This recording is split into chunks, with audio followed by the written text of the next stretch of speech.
Sanibonani bafundi beBhayibheli. Namhlanje sizobheka ukuthi kahle kahle abesifazane kumele yini ukuthi bathule ebandleni.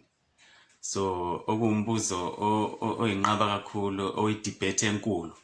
So amanye ama denominations athi iBhayibheli lithi makathule, amanye athi ayikho leyo nto.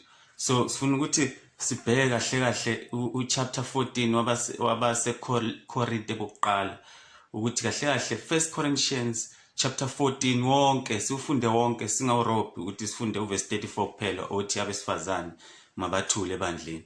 So sifuna sibheke kahle kahle icontext yendaba ukuthi kahle kahle lento iqalephi, kungani ukuthi othile athi uPaul makathule njalo njalo. So indaba yabesifazane siyofika kuyo, kodwa before sifike kuyo kufuna siqale kahle from verse 1 ku chapter 14 ukuthi kahle kahle yini eyayiqhubeka lapha eKorinte, yini wayilungisa uPaul lapha eKorinte. uPaul lapha eKorinte wayilungisa indaba yeorder, inhleleko.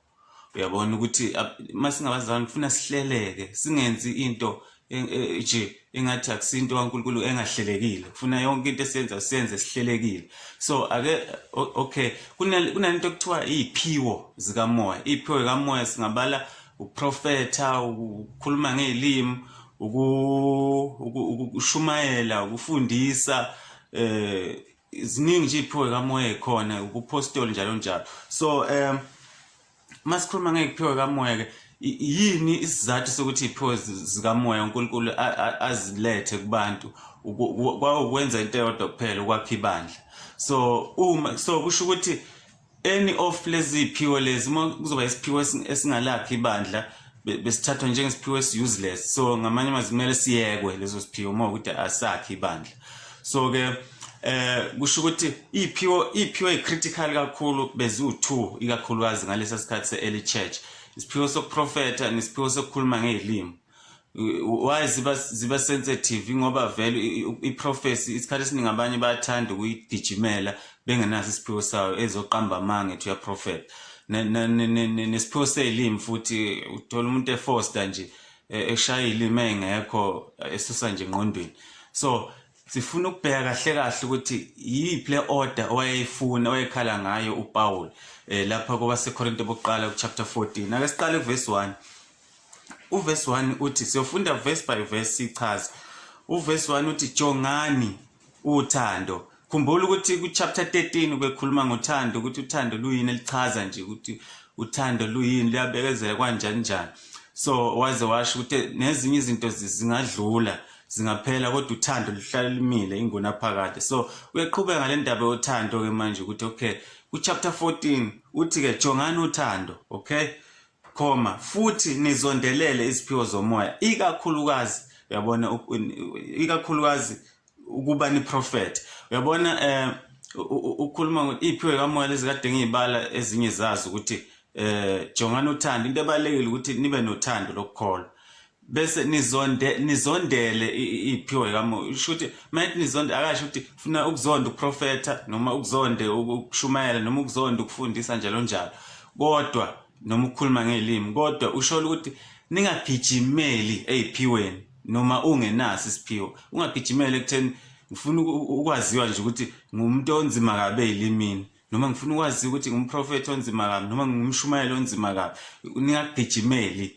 iBhayibheli lize lithi abafundisayo noma abapreachayo ivangeli bayojudge strictly ngaphambi kwesihlalo sokwahlulela. So ningagijimeli, akube ukuthi ngempela uNkulunkulu ukugcobile ukuthi wenze leso siphiwo leso, hayi kodwa ukuthi uma ungenaso leso siphiwo ngeke yini uyenze leyo nto leyo, njengokuthi uma ungaphiwanga ukushumayela ngeke, noma ungaphiwanga uyakushumayela ngeke yini mhlambe omunye umsherele izwi nje lenkosi for ukumsherela, akusho ukuthi ungakwenzi, kodwa singisholo lokho kwesiphiwo ukuthi ugijimele isiphiwo okungasiso esakho, noma ugijimele ngokuthi uthanda ukuthi udume ngalonto. Usho kanjalo uPaul ukuthi ningagijima ikakhulukazi uprofeta, ngoba ilokhu uza uprofeta icritical, ezinye zeziphiwo ezicritical. So ingakhethi ke ikakhulukazi kuba ni prophet. Uverse 2 kahle kahle ukuzondela, igama ethi ukuzondela isikhathi esiningi iBhayibheli liveza njengokungakhethi isikhathi esiningi hayi ukuzonda lokuzonda kwangempela ukuthi to hate nje lokuthi into ngezonda kufana nokuthi mayithi kuMalachi uNkulunkulu wamzonda uEsau wathanda uJakobe lisho ukuthi azange amkhethe uEsau kodwa wakhetha uJakobe so libeka kanjalo but lithi ongamzondi unina akasiyo umfundi wami kusho uJesu ukuthi ongakhethi mina over umzali wakhe ongakhethi mina over umzali wakhe kusho ukuthi akasiyo umfundi wami alisho ukuzonda lokuthi ngiyamnyanya usibani cha so nalapha lisho njalo ukuthi malithi zondelani iphiwo lisho ukuthi ningayigijimeli uyabona so ke uverse 2 uthi ngokuba okhuluma ngezilimi kakhulumi kubantu alright okhuluma ngezilimi usuke ngakhulumi kubantu angithi ilimi into osuke uthothe abaningi abalapho kwenkonzweni abeze ukuthi uthini mase ukhuluma ngazo right if not all of them futhi nje ikakhulukazi kuyokwenza ukuthi all of them abeze uyabona ikakhulukazi lesikhathi samanje so chaza ukuthi ungani uthothi bonke abantu abeze ukuthi uthini kepha kuNkulunkulu abezwe abantu kodwa usuke ekhuluma kubani kuNkulunkulu right ngokuba kakho ozwayo ukhuluma izimfihlakalo ngomoya alright akekho usukezwe okay yini inhloso nqangi eziphiwo zonke kamoya ukuthini zakhe ibandla to edify the church so okay ingabe uma ukuthi ngikhuluma izilimi abantu abangezwe ukuthi ngithini ngabe ngakho ibandla noma ngenzani imbuzo ianswer ethi cha ngakho ibandla uyabona so ke alright ngikhuluma uNkulunkulu abantu abeze ukuthi ngithini am I building a church no so kepha oprofetayo ukhuluma kubantu kepha kube ngokwakha nokududuza nokuqunga isibindi so kepha oprofetayo akafani nokhuluma ngezilimi oprofetayo ukhuluma ebandleni ngenhloso yokwakha ibandla ukuthi okay uNkulunkulu uthi wakha ibandla alright okay kusho ukuthi uma ukuthi ukuprofeta kwami akulakha ibandla ingabe kuvumelekile yini cha akuvumelekanga uma ukuthi akulakha ibandla alright nesiphiwo sokukhuluma ngezilimi uma ukuthi ngikhuluma uNkulunkulu kuphela abantu abezwe ngabe ngiyalakha ibandla cha ngilakhi alright okhuluma ngezilimi uverse 4 uyaqhubeka ke futhi uverse 4 ezilimini babuyele ezilimini okhuluma ngezilimi uyazakha yena uzakha yena hayi ibandla uyabona uyazakha yena kepha oprofetayo wakha ibandla alright basakhuluma kahle ukuprofeta okay oprofetayo yena wakha ibandla ngoba usuke lento ayikhuluma ebandleni sizibandla but okhuluma ngezilimi uzakha yena kusho ukuthi ngamanye amazwi ngenze kakhulu spiritual ngokuthi usekhuluma ngezilimi kanjani uzakha yena hayi ibandla alright uverse 5 nokho bengithanda ukuba nikhulume ngezilimi nonke okay uthi Paul kwanami ngiyathanda ukuthi nikhulume ngezilimi nonke ukube kuya ngami kodwa ngoba uNkulunkulu akakhethi wonke umuntu amnike leso siphiwo esithile ngeke nikhulume nonke ngezilimi ngoba lokho kuyisiphiwo kumele sisebenze kothile uNkulunkulu amkhethile alright bengithanda ukuthi nonke ngakhuluma ngezilimi alright uverse 6 uthi ke manje ke bazalwane uma ngiza kini ngikhuluma ngezilimi ngiyakunisiza ngani uma ngingakhulumi kini noma ngokwambula noma ngokwazi noma ngokuprofeta noma ngokufundisa uma ngiza kini ngizokhuluma ngezilimi noma ngizonifundisa noma ngizokwambula okuthile kodwa kuyonisiza ngani lokho uma ngizokwenza njani uma ngiza kini ngikhuluma ngezilimi ngiyakunisiza ngani uma ngingakhulumi kini noma ngokwambula uma ngingakhulumi ngokwambula ukuthi nicacelwe lento engizoyenza ukuthi ngakhe ibandla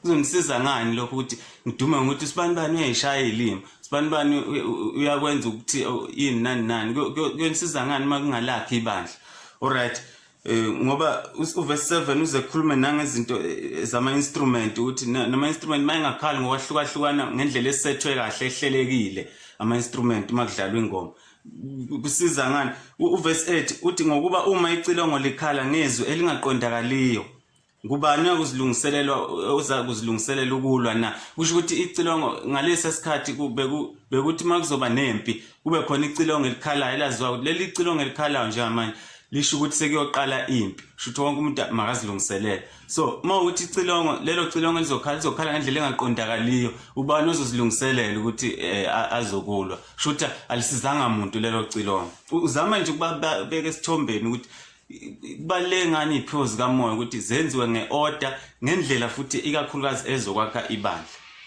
Right ke. Uverse 9 kanjalo nani uma ningakhiphi izwe elicacileyo ngolimi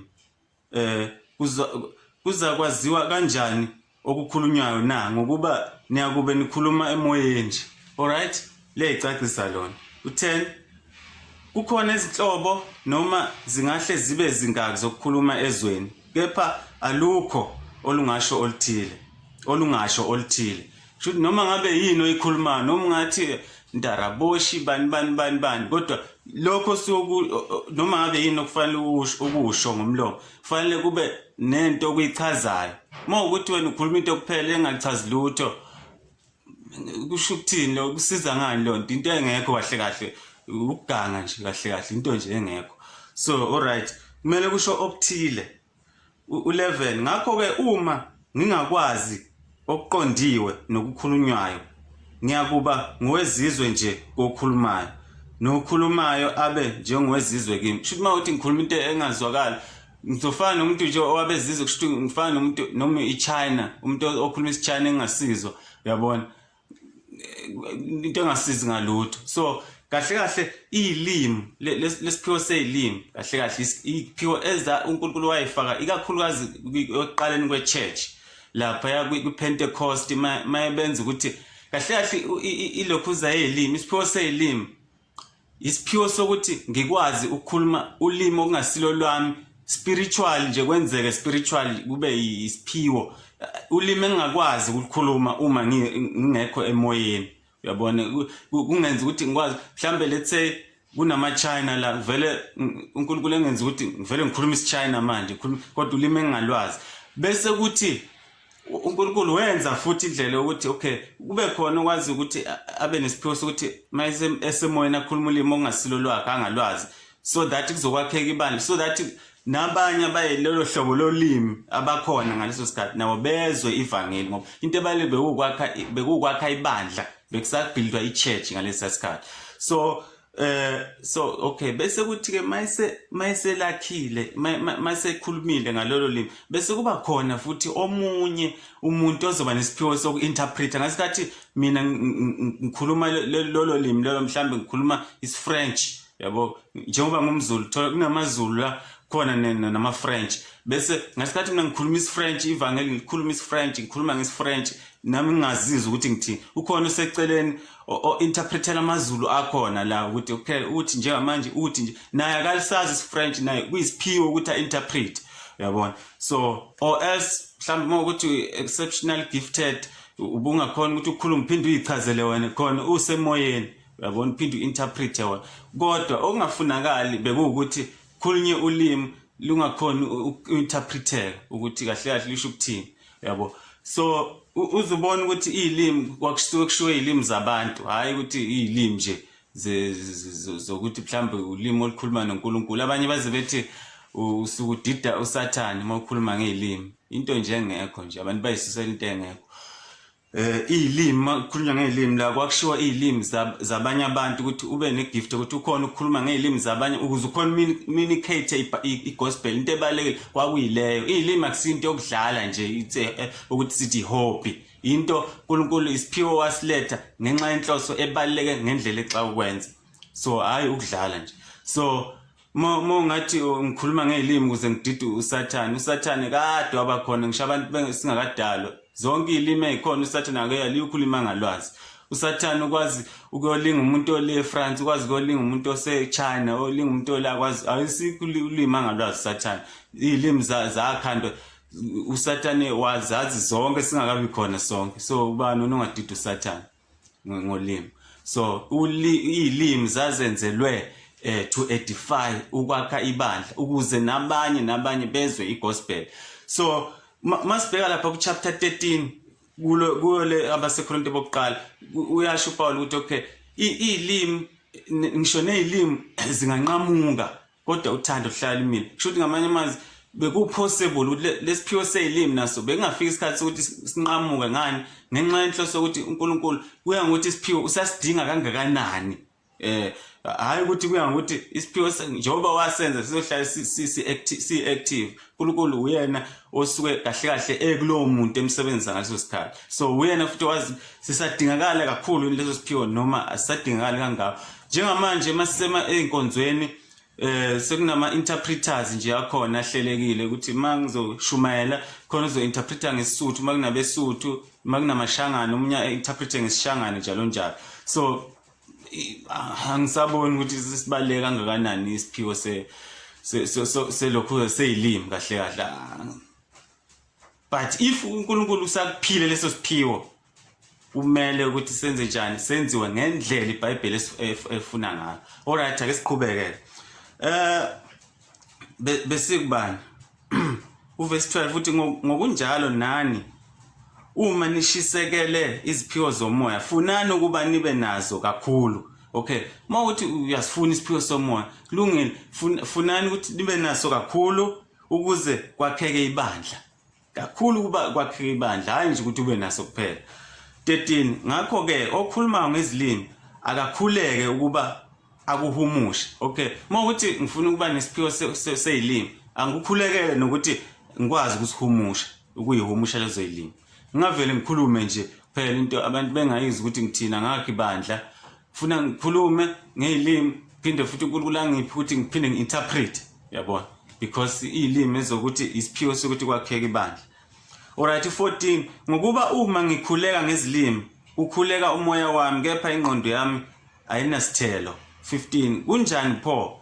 Ngiza kukhuleka ngomoya ngikhuleke nangengqondo futhi ngiza kuhuba ngomoya ngihube nangengqondo futhi. 16 uma kungenjalo nxa ubonga ngomoya lowo osesikhundleni sabangafundile angasho kanjani ukuthi amen ekubongeni kwami na? Lokho engakwazi engikushoyo. Uma ngibonga mhlambe kuthiwa ngiyabonga ngokomoya, mhlambe noma ngiyashumayela noma ngiyakhuleka, yabo kuthiwa let's say kuthiwa sicela usikhulekele sibani bani njengami njengoba ngusipho kuthiwa Sipho Ndimande sicela ukuthi usikhulekele bese kukhuleka ngishaya nangezilimi, yabona.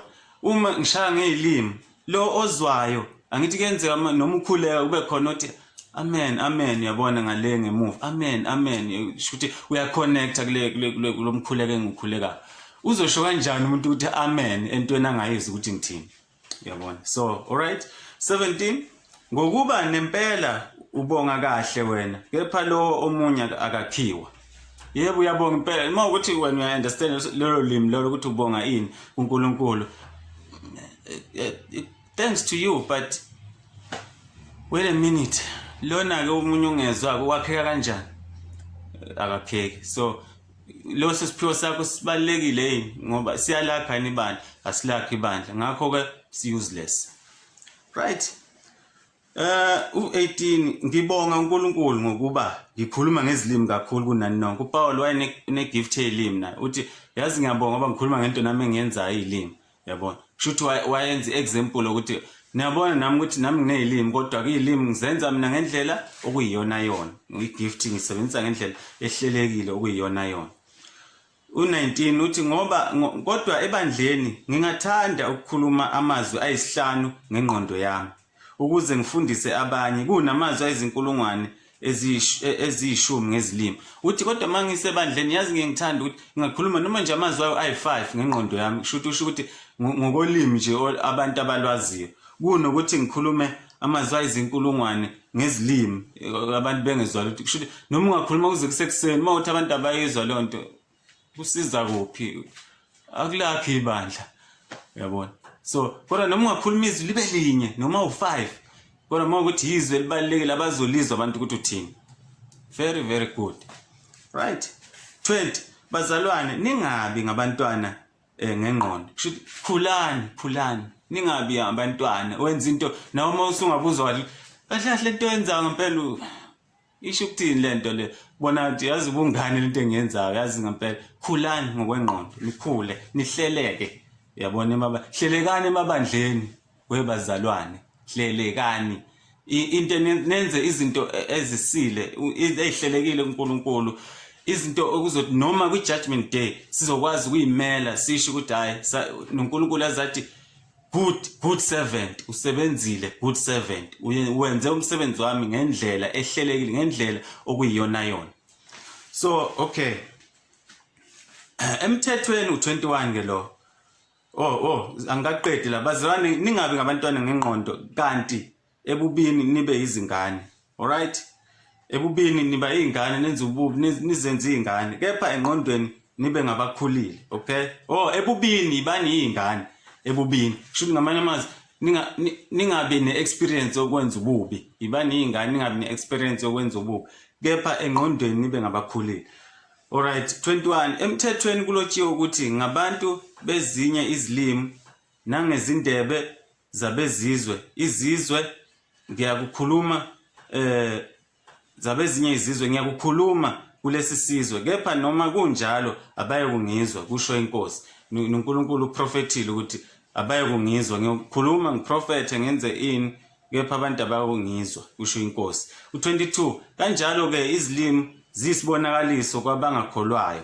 Alright, uma ngikhuluma ngezilimi kusuka lokho kuyisibonakaliso kwabangakholwayo ukuthi yabona bathatheke ukuthi ukholwa kwenza umuntu ekhulume ngezilimi, yabona.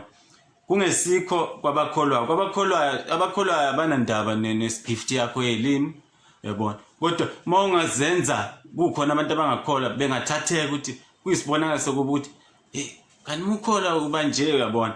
So kodwa abakholwayo akusisibonakaliso. Alright, u23 ngakho ke uma ibandla lonke libuthene ndawonye bonke bakhulume ngezilimi bese kungena abangafundile noma abangakholwayo abazi ukuthi niyahlanya na, yabona. Ake ngithi sisenkonzweni nonke bese nikhuluma ngezilimi, ndashara kanti ndashabara bawoboshi ukhulume nonke benithola nikhuluma ngezilimi, abantu abangafundile bengene nje enkonzweni nonke nikhuluma ngezilimi, abantu abangafundile noma abangakholwayo ngeke nibethi niyahlanya, ngoba phela bazongena bethi benzani labantu, bathini umthetho wabo kahle kahle, bathini, yabona. Ngeke nibathi niyahlanya.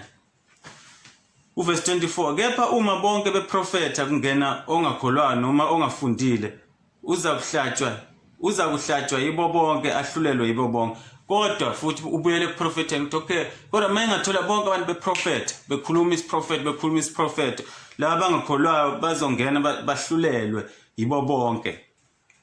Okay, u25 okufihliweyo kwenhliziyo yakhe kuyadalulwa njalo uyakuwa ngobuso, akhuleke uNkulunkulu aqinise athi impela uNkulunkulu ukhona phakathi kwenu. Shuthi ongakholwa mangangena nonke niprofethe hayi nikhuluma ngezilimi uzowa ahlabeke enhlizweni yakhe ngesiprofetho awe phansi ngobuso athi ngempela uNkulunkulu ukhona phakathi kwenu. 26 kunjani pho bazalwane? Alright, what do we say then?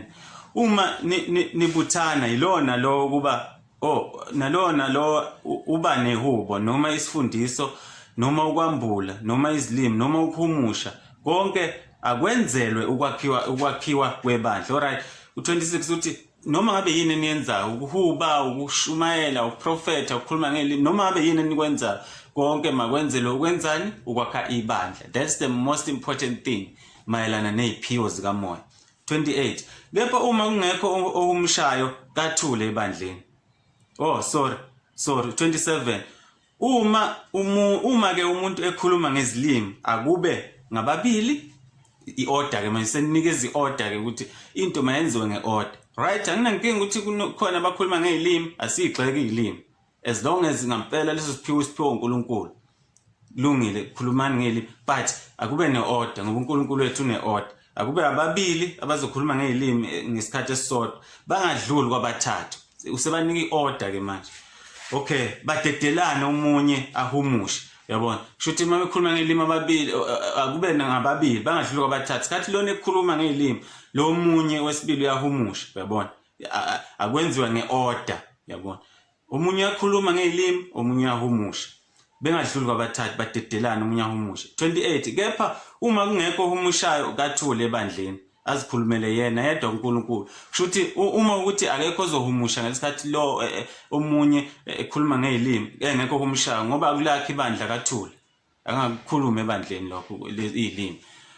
Angamane lezo izilimi ezikhulume phakathi kwakhe noNkulunkulu, mhlawumbe esendlini yakhe yedwa khona esontweni makuthiwa khona isikhathi lapho kuthiwa sonke siyakhuleka umuntu eyikhulekela akakhulekela ukuthi aziwe ibandla mhlamba ngayikhuluma ngezilimi ngoba usuke ekhuluma noNkulunkulu kuphela vela esikho isidingo sokuthi uzokwakha ibandla lakhe lana right 29 abaprofeti ke kukhuluma ababili noma babe bathathu okay abaprofeti ngakhuluma noma babili noma babe bathathu abanye bakuhlole angiyeza ukuthi okay babili abaprofeti noma babe bathathu ngesikhathi lo yedwa ekhuluma laba abawu2 bame endaweni yokwenzenjani yokuhlola ukuthi lokho akukhuluma lokho akuprofethayo ngabe kuyahambisana nombhalo kaNkuluNkulu manje uprofeta mhlambe okay uthi umoya singathi ngathola into ethile umothi uyabuka eBhayibhelini iphambene noNkulunkulu lento athi angiyenze bathi angiyoyenza isiprofeti esithi mangiyenze labanye babe khona ukuhlola la babili nomoya yedwa oyedwa mayikhuluma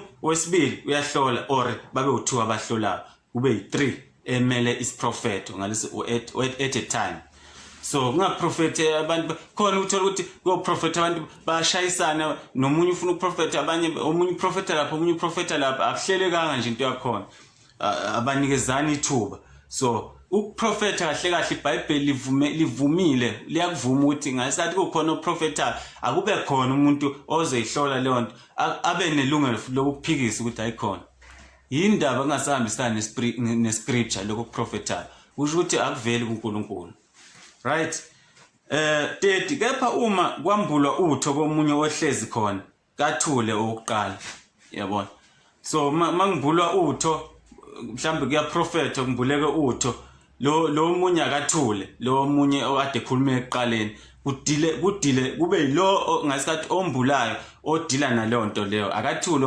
ungangenelele esiprofetweni somunye ukuthi ngasikhathi ngiprofeta nomunye uyathasisela ngokwakhe ya kufanele kube nje kanje kanti lo munye usebhizi usambula okuthile kwisiprofeta ibane order nikezana ithuba kahle alright